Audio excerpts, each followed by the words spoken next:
Welcome to Top to Bottom Male Romance Podcast, where we celebrate all things male romance. I am Jessica. And I'm Markie. And this is our June bottom episode. Yes, this is a super fun episode, but before we get into it, I just need to remind you, we do have reader groups. We have one on Goodreads and one on Facebook. You can jump in at any time and talk to us about the bottom pick for the month, a cool new book series that you're getting into, comic books you've read, movie you watched, anything related to male romance or general silliness. You can jump in at any time. We also have a Patreon. Our patrons get inside information about upcoming interviews that we have and get a chance to submit questions to the interviewer person. So if you haven't had a chance to check that out, make sure you do so. And if you haven't had a chance to do so, make sure you go and rate us on whatever it is you listen to us on. It helps other people find us too. Yes. So before we get into our side banana and our bottom pick, we want to talk about Pride. Yes. So this year, me and Jess were able to go to the Pride event that was happening in a city close to us. And it was the first time that me and you have ever been to a Pride festival like this. And it was so freaking fun. It was epic. Festivals in general are always fun. And there's always good food and all this kind of stuff. But being around a Pride event and seeing everybody out there, representing themselves, being completely open and free about things. There was all these people walking around. I think this is pretty standard for Pride festivals, but it was one of those things that I guess I never saw in person, so I really, really liked it. The people walking around with the pride flags as their capes. And there was a rainbow of different flags, just everything. Everybody's walking around literally letting their colors fly. And it was just, you couldn't help but smile. The entire time we were out there, we were grinning like idiots and everyone was friendly. And every, vendor we walked up to were awesome and engaging. And there was so many puppies. Oh my god, I love there was a kissing booth for a pit bull. You pay $1 to get kisses from the puppy dog, and that went to the charity. It was pretty awesome. Yeah, it was so cute. I love the fact that there were so many dog rescues out there, and a lot of them were pit bull focused, which is cool because poor pitties don't get enough, enough love and rescues and such. I ended up buying Cassie, my dog, who is a pit mix, a rainbow bandana with her name on it, and she wore it for, I don't know, maybe 5 minutes, but it was super cute. But yeah, it was so much fun. And I'm super glad we went. We ended up staying for, oh my God, hours. We rolled out there at 10. I think we didn't leave till 5.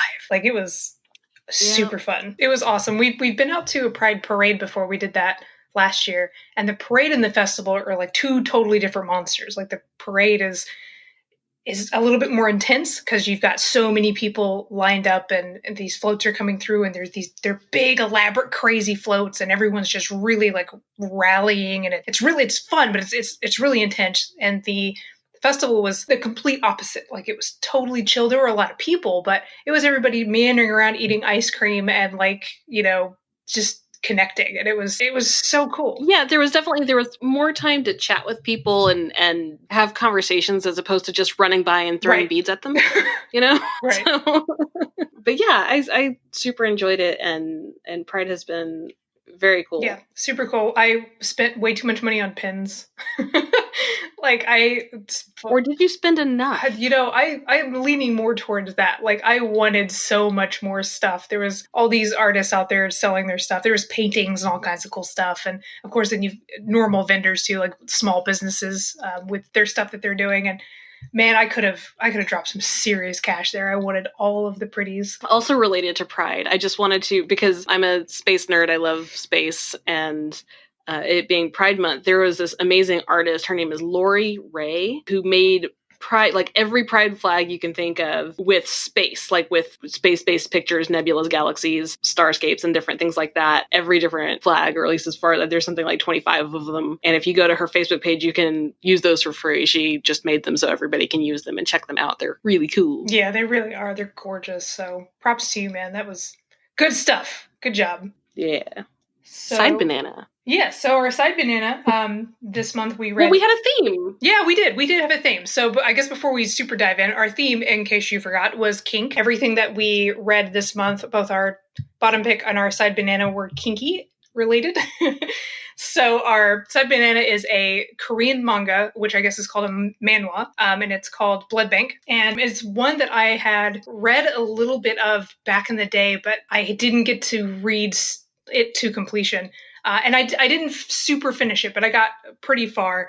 And damn, I didn't forget how good it was, but I reappreciated how just fantastic the art is, and the the kink that's involved in it is just so good. I really enjoyed it. I would have enjoyed it more. Mm-hmm. I enjoyed it quite a bit, but I hit a paywall, so I didn't even really quite get super much into the kink. I got a couple of episodes past the free few that are available, Mm-hmm. and then yeah, I mean it gets expensive, so I'm not. yeah, I get it, but it's pretty fucking fantastic. I remember. Oh yes, I thoroughly enjoyed. Yeah, I like as soon as you started reading it, you were sending me screenshots of Shell, who's the main vampire character, of him being this, his when he has his hands on his cheeks and he's like, hey, like he's so fucking cute, and he's just such an animal. Like he's so ridiculous. Yeah, it's fantastic juxtaposition. I loved it. I will probably get into it more, but paywall and budgets on reading material. So right. For sure. But yeah, super good pick. I will try to dive into more of that. It was adorable and cute and hot and awesome, and vampires. Yeah, it is super hot, and I will say that the heat level stays pretty consistent too. Like it's just oof. I'm a big fan, and I especially like it that all of it was in color too, which is something we don't get to see a lot. And for manga and I don't know, it might be staples more in manhwa, to be fair, because I think this one and maybe one other one that I can't remember the name of is the only two Korean BL stuff that I've ever read. Everything else is typically Japanese, at least for me, and it's always in black and white, which is fine. Like it's comics, who gives a crap? But I really liked the full color pages and stuff. It's just gorgeous. Yeah. So for our bottom pick, we read Leo and His Lion by Andi James and Lila Wilde. And super fun bonus, we actually were able to get the darling authors on and chat with us. And we will get to that here in a little bit. But first, me and Jess are going to talk about how much we enjoyed the shit out of this book. Oh yes, we have said time and time again, and we'll continue to say that humor will always trump everything in the world as far as favorite things that happen in books, and it complements everything else just perfectly, and that is absolutely the case for this book. It was super cute and fun, but like the humor, I was rolling. I laughed out loud, like actually out loud several times. Oh yeah. Loved it. Same here. Like I cackled. And there's two places I highlighted. I honestly could have just kept highlighting because they did a really good job with just setting up how fucking ridiculous Dylan is. Like Dylan's just... I also want to just pat his head and be like, just sit down, stay away from sharp objects, he's so fucking cute. He is the epitome of like a tiny little orange tabby who just gets into shit and knocks things over, and you don't know how he just keeps not getting hurt, but all your shit's broken, but he's so cute. So my two highlights, and I'll just read them real quick. This is from Dylan's the one that starts this. He says, "Oh my god, these are like magical unicorn eggs." Leo choked on a sip of coffee. "What? They're so good. They're like the best eggs I've ever had." So naturally they came from unicorns? Which I was just like, I love him. Yes, absolutely. I actually thought of you at that point. Oh my god, I love it. And then of course there is a scene, and I didn't highlight it, but where, before we get too far into this, we're probably going to spoil some stuff. So spoilers ahead, red flags. I'm waving one hypothetically at the microphone. Red flags, we're going to spoil some shit. So at a certain point, Dylan, decides he wants to kind of tiptoe into kink. He's been working at Knott's, and he's like, well, you know what? I think I'm kind of into this. So I want to try to, test the waters about being a boy and like do like a daddy play kind of thing. And so Leo, of course, this is when their relationship is still budding. So he's steeped in this like, I can't get too close to him because I like him too much, and that whole deliciously angsty thing that happens in romance. And so he's partnering with his friends trying to find a good dom for Dylan. And was it the first session with the ropes? Yes. Okay. So he gets in, and this dude ties him up to, I guess, the cross or whatever, where you get tied up and then they typically flog you. Well, Dylan's tied up for 0.5 seconds, and his just being Dylan gets the ropes loose. And so when the dom dude turns around, I can't remember his name right now, so I'm sorry. He turns around and Dylan's out of the ropes, and he's just holding these ropes that are supposed to have restrained him to the point where he cannot move, and just goes, ta-da! And then goes on to tell him, like, well, I was in the Boy Scouts, so I can help you tie better knots if you need them. And I was like, I just can't even with this child. Yeah, he definitely has that I want to murder you and also hug you personality pretty much throughout the whole thing. It's fucking great. I do want to mention, though, aside from the thoroughly enjoying the humor and the fun factor of the entire book, one of my favorite things about it was how Dylan's character was actually really strong and really, capable and able to be his own person and get through, take care of his own shit. And because, he's not really set up to be portrayed that way. Right. It makes it seem like he's flighty and silly and he can't really handle his own stuff and he needs to be taken care of. But no, man, he's got it. He figures out what he wants. He takes care of it, even though nobody is really standing behind him to help him, and, gets what he wants on his own. Right. And I thought that was really, really well done because, for lack of a better phrase in my head, you get a lot of damsel in distress situations in stories like these. And he definitely broke that. And I loved that about it. Yeah, no, I definitely appreciate that. And I know that I think I've only ever really read one other strong BDSM book before this one. And it seems to be driven home that subs are supposed to be portrayed in like a strength role. Like their whole thing is to be submissive, but being able to give up that kind of control to somebody else, in fact, takes a lot of inner strength to be able to do, because it's hard to release that primal, like giving the reins to somebody else kind of thing. So I really enjoyed how Lila and Andi made this character start out, like you said, just so silly and ridiculous. And I really thought he was going to fall more in the, like, he needs Leo to like be his savior and somebody who swoops in and saves him. It's just, that's not who he is at all. And I love that the strength of the sub carries in this story. Like, that's a theme that I absolutely adore. So yeah, fucking hilarious. There's I won't just keep reading highlights, otherwise I'll just keep reading parts of the book. But I really enjoyed his just almost ADD type of personality. Like it's fucking adorable. And probably because the most important people in my life besides you are ADD as hell. Like my husband and my best friend who's in Japan right now, they are ADD. Like it's rough sometimes. And so I guess one of those people that's charmed by that personality quirk, because they will just do Dylan things. Like I have had full conversations with my husband and realize he's not here. And I'm like, what's up? And he's like, do you know how ants crawl on walls? I'm like, okay.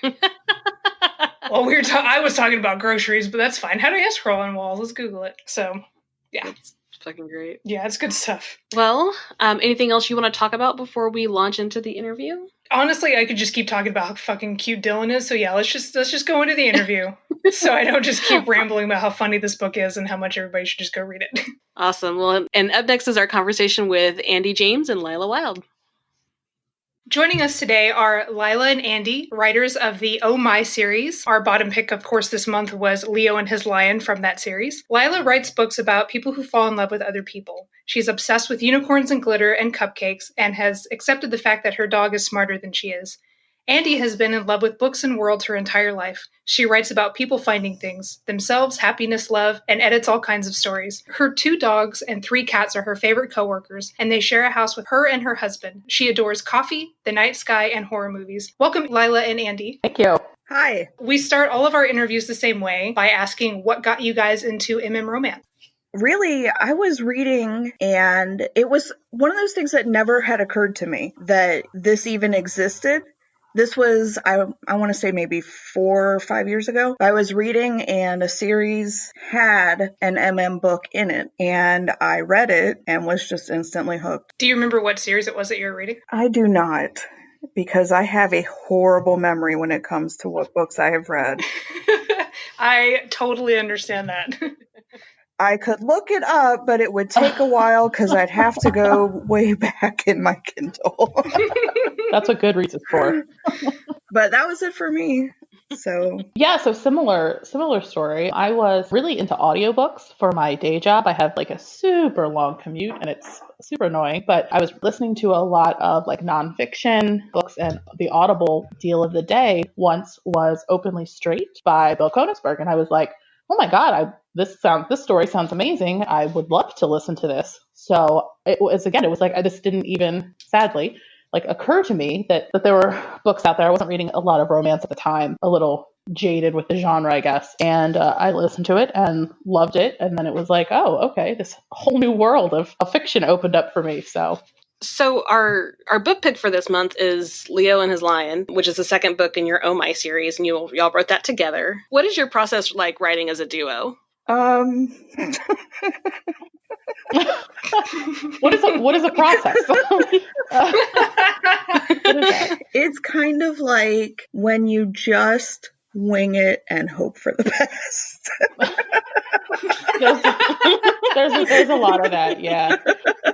Yeah. We don't have like a super strict process. We do kind of break it down by character, but not like exclusively. It's more, I would say it's more we write what we need to write each than it is a strict, okay, you write this guy and I write this guy. Yeah, I mean, I would say that there are chapters that I've written half of and Andi has written half of. Sometimes we write together. Sometimes we write, even if we plan to I'll write this character, you write this character. Sometimes if someone has a really great idea, or if I have more than once said I am super stuck on this chapter, and Andi's like, well, how about we trade? And I'll write this one and you write this one. And that's also fun too, because then you kind of get to express, be involved in the creation of both characters rather than just one.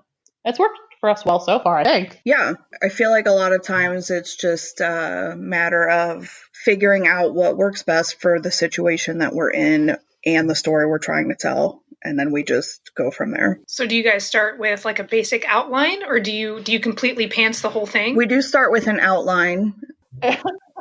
Let's use air quotes around the word outline. It's occasionally just a list. It's like chapter 1.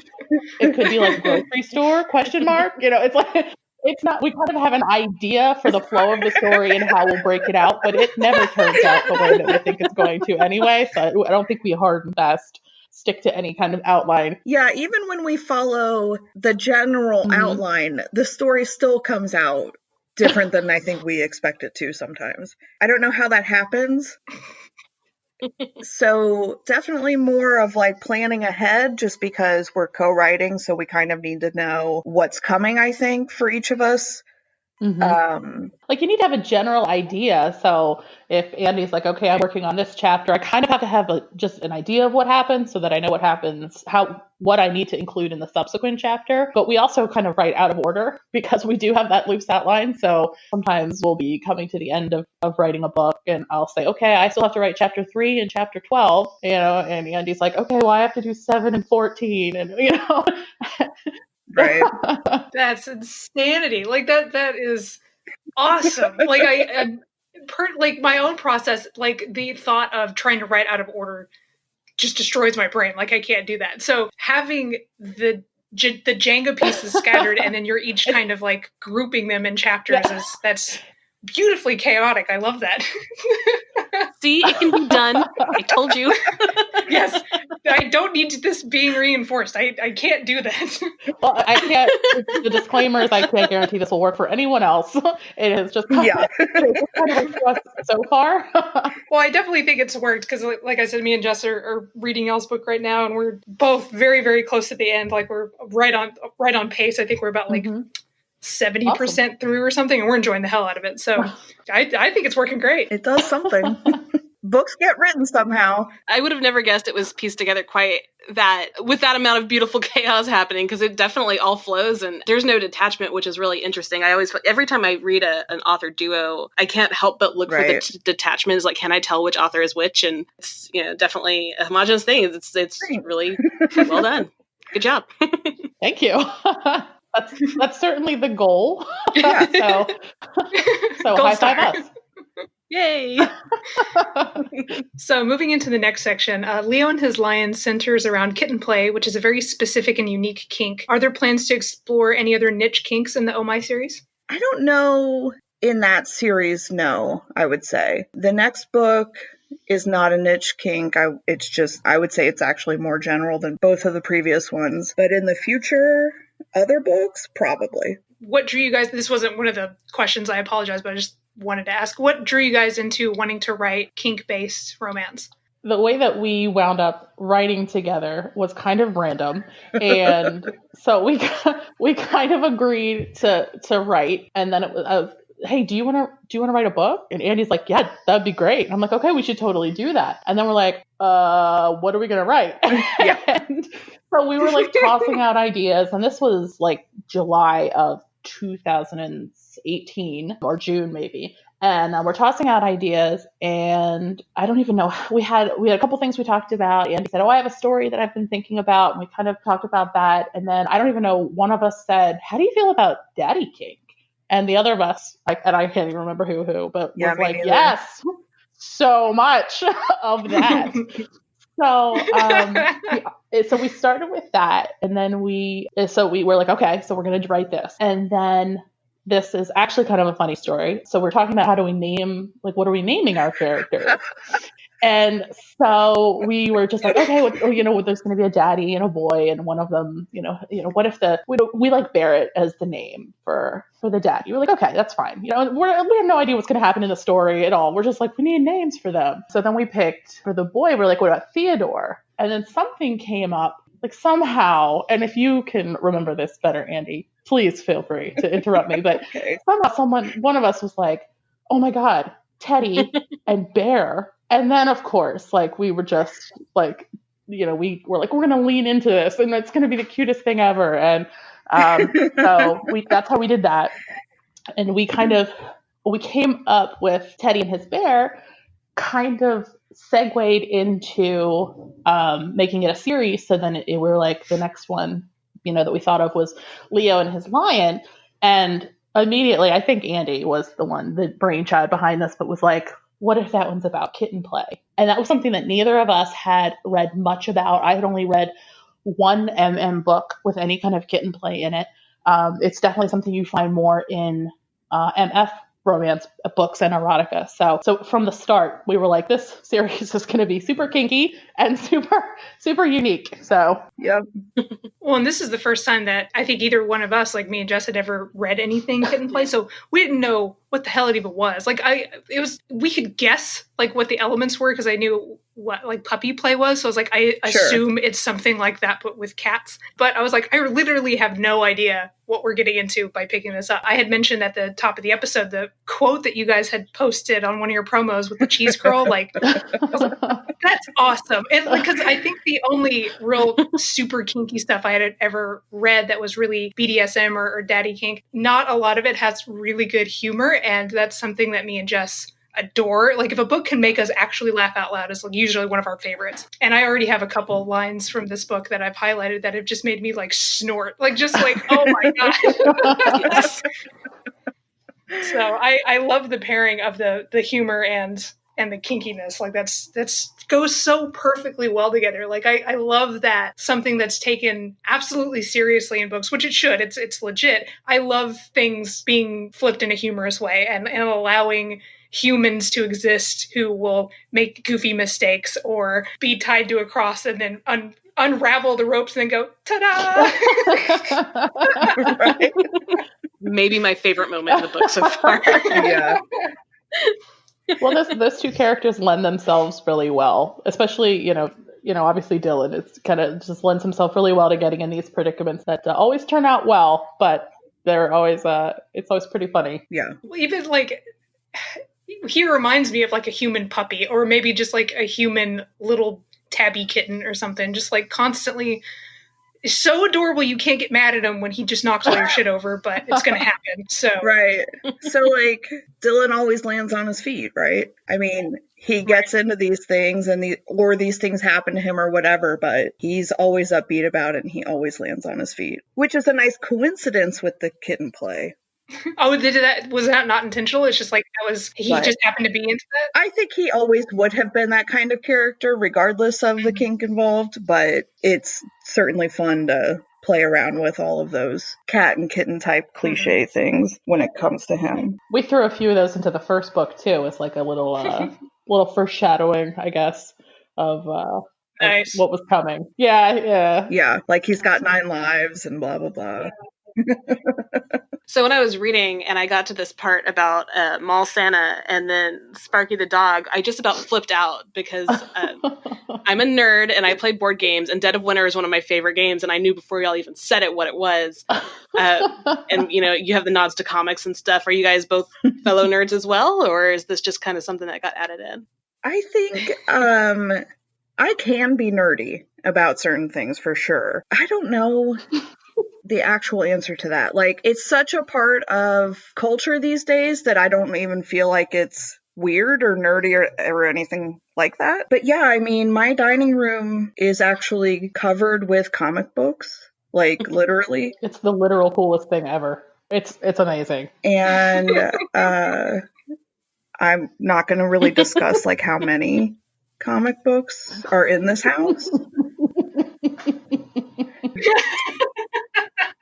I am not as into games as Lila is, but we do own probably like 200 That is board a collection games that rivals my own. Yeah, and then I mean there's like various other things that I like to nerd out about, that like I'm big into horror movies and like random nonfiction stuff that I get excited about.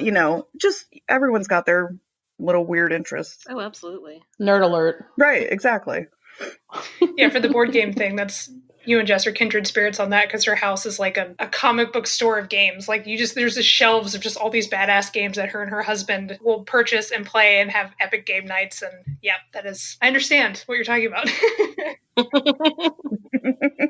Yeah, definitely. I will fess up to being a super geek in all sorts of things. So Dead of Winter is also one of my favorite games. Yes. So yeah, board gaming. I'm into. I really enjoy throwing little geeky references into the books that kind of definitely expose. Like, it's not a secret anymore, but it's very clear that Lila's a super geek. I think it's worked out so far, I think, for them. Well, yeah, So, it makes it fun to write. Yeah, it makes it more relatable. Like, it's little things like that when you get, especially the more niche-y, geeky things that get nods in books. It's like, okay, this like these authors are one of us. Like, I get it, and I love it. So, it was a shameless thing because I know you guys are geeks. I just wanted opportunity to shine that light for everybody, so everybody knows that you're geeks and have more readers flock to you because of that. So let's see here. What other genres would you guys like to get into, either within MM or outside of it? I think, well, I can say with certainty that I don't intend to leave MM as a writer. I barely ever leave it as a reader. And really, I'm one of those people that I follow the never say never thing, right? Mm-hmm. So there's not a lot I would say never to when it comes to writing. I think outside of like kink and contemporary, I wouldn't be surprised if in our future at some point we have some sort of slightly paranormal, maybe some shifters. I think that it could be anything really. We each definitely have our preferences when it comes to what we read. And I think as writers, we like to write what we like to read. So our common ground is going to be in kink and contemporary, and maybe some lighter fare on the edges of some other genres, if that makes sense. Yeah. Or I could be wrong. And Lila could be like, no, we're never doing X, Y, and Z. I don't know. I was promised a shifter book, and a shifter book is happening. So don't try and back out now. Yeah, no. I'm totally on board with that. This is recorded now. You've got evidence to back up your claim. I mean, now it's official. Yeah. So no, absolutely. I just went through a phase of I read shifter books only for like a month solid. I love shifters, so I've got no problem with that. Obviously, you guys are also voracious readers. What are you guys reading now, or what have you been reading lately? Well, I just mentioned that I read like straight shifter books for a month solid. Then I went through a phase of aliens. Nice. And now I have moved on to zombies. So I mean, I feel like that's the natural progression. Yeah. If there's like zombies. Zombie MM? Yeah. Mm-hmm. I mean, oh my god, I would die to write that. The main characters are not zombies, but there are undead things in the world. Sorry. What? what authors and titles can you provide for that? Like what I'm reading right now? Yeah. Right now I'm reading the second book. I'm trying to remember the actual full title of the series. The first book is Strain. Yes, I've read that. It's very good. Yes. It's by Amelia C. Gormley. I hope I pronounced that correctly. And I am on the second book, which is called Bane. So that's what I'm currently reading. I haven't found a whole lot of horror in the genre, aside from like vampires or werewolves like that, because I don't really. It's hard to consider that horror because it's very rarely agreed. horror. So that's cool. I might have to look into that. There is an excellent zombie book called Kick at the Darkness that I highly recommend to anyone who likes zombie stuff. It's by Kiera Andrews. Oh, I love her. I should add that. Yes. Y'all, I'm sorry. I'm adding things to my Goodreads. Y'all continue. Hey. Priorities. Gotta write this down. Can't forget. Yeah, it's not like I haven't recorded or anything. What about you, Lila? My geekiness kind of extends a little bit. So, I mean, the honest answer to what I've been reading lately is BL manga. I read a lot of mangas, kind of graphic novels or comic books from Japan, and BL is kind of the equivalent of MM in those. So that's anyone who is like really into BL or manga, please don't like yell at me for my super loose interpretation explanation of what that is for anyone who might not know. I know that your hosts are also a little bit into that, so I know that I've heard BL mentioned on the podcast, classmates and things like that. Some good stuff, but yeah, I'm collecting and reading a lot of it. It's fun. Yeah, we're actually reading Blood Bank this month. Well, Blood Bank is actually Korean, so it's a manhwa, but yeah, that's a really good one. Yeah, I love it quite a bit. And like as soon as we started it, Jess started sending me screenshots because it's beautiful. Like the art style is gorgeous. So she was sending me screenshots of it, just being like, I fucking love this. It's such a good story. Oh, because it's kink. Yeah, so that makes sense for you guys to do that this month. Yeah, it's a really good story. Yeah. Yeah, totally understand getting into the manga. I think other than our book picks that we pick for our month, manga's easier for me to read quickly because they're like you always read graphic novels faster. So I can devour those quicker than I can novels most of the time. So those are fun little rabbit holes to dive into a lot. So definitely understand. Yeah, and they can be so surprising in their content and you can find things you're just like, I can't even believe that anyone would write a book about that. And not only did they write a book, they drew lots of pictures. So So this isn't one of the questions we have on there, but do you guys want to talk about what projects you're working on right now? We are working on the third book in the Oh My series. And after that's done, I would say we're really good at like ideas. There are a lot of things to choose from for what our next project will be after this, but I think it might. You can't hold me to this because we're not 100% sure, but it might be a contemporary series. Very, very cool. Are you guys allowed to tell us who the couple is going to be in the third Oh My series, or is that a secret? Yeah, it'll be called Tony and His Tiger, and it's Tony and Jason. Nice. Yes, I thought it would be. Very excellent. Well, I think that's all the questions that we have. Thank you guys both for taking the time out of this busy Sunday to come and chat with us and hang out and let us be geeks with you for a little while. Absolutely. Well, thanks for having us. And also, where can people find you online if they wanted to find more about your work? Oh, so we have a Facebook group that you can find us. We are Andi and Lila's Lunicorns. You can always join us there. We have lots of fun things that happen there. I am Lila Wilde Books pretty much everywhere. So Instagram, Facebook, Twitter, Pinterest. I think those are the big ones. Yeah, and I am usually Andi James or author Andi James, I think. I can't even remember off the top of my head, which is horrible. No worries. We will collect it and we'll add it to the show notes so people can find you pretty easy with just a click. All right, so thank you guys again for joining us. And if you guys haven't had a chance to pick up any of the Oh My series, I definitely recommend it. Me and Jess are having a great time doing that and diving into those worlds. So thank you guys again.